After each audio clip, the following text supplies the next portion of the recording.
Channel. వచ్చే 2019 సార్వత్రిక ఎన్నికల్లో తొలిసారిగా పోటీ చేయబోతున్న జనసేన ఆచితూచి అడుగులు వేస్తుంది.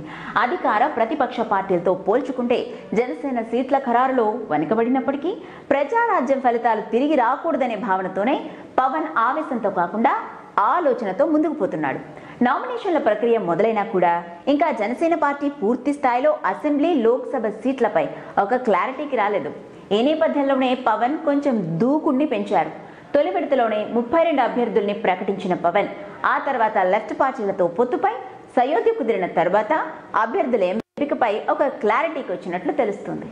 పొత్తులో భాగంగా సీట్ల పంపకం జరిగినా కూడా కామ్రేడ్స్ తాము ఆశించిన స్థానాలను ఇవ్వలేదనే అసంతృప్తిని వ్యక్తం చేస్తున్నారు.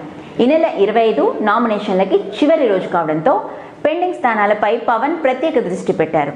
ఇప్పటి వరకు జనసేన నుండి 86 స్థానాలకు అభ్యర్థులని ఖరారు చేశాడు పవన్.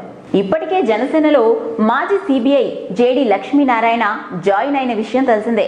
ఈయన విశాఖ నుండి లోక్సభ బరిలో నిలవటం విశేషం. టీడీపీ, వైసీపీలో సీట్లు ఆశించి అవాసు పాలైన అభ్యర్థులు జనసేన వైపు చూస్తున్నట్లు తెలుస్తోంది.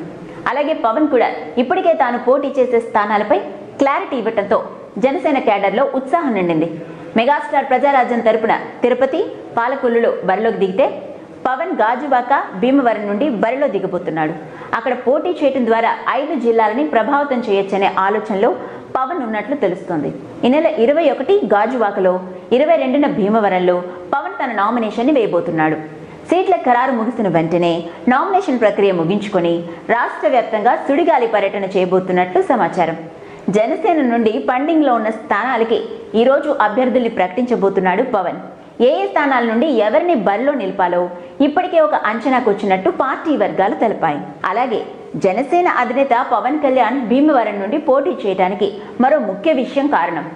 భీమవరం నుండి ఏ పార్టీ అభ్యర్థి అయితే విజయం సాధిస్తాడో ఆ పార్టీ రాష్ట్రంలో అధికారంలోకి వస్తుందనేది ఒక ఆనవాయితీగా ఉంది. ఈ ఆనవాయితీ 1983 ఎన్నికల నుండి అలాగే కొనసాగుతూ వస్తుంది.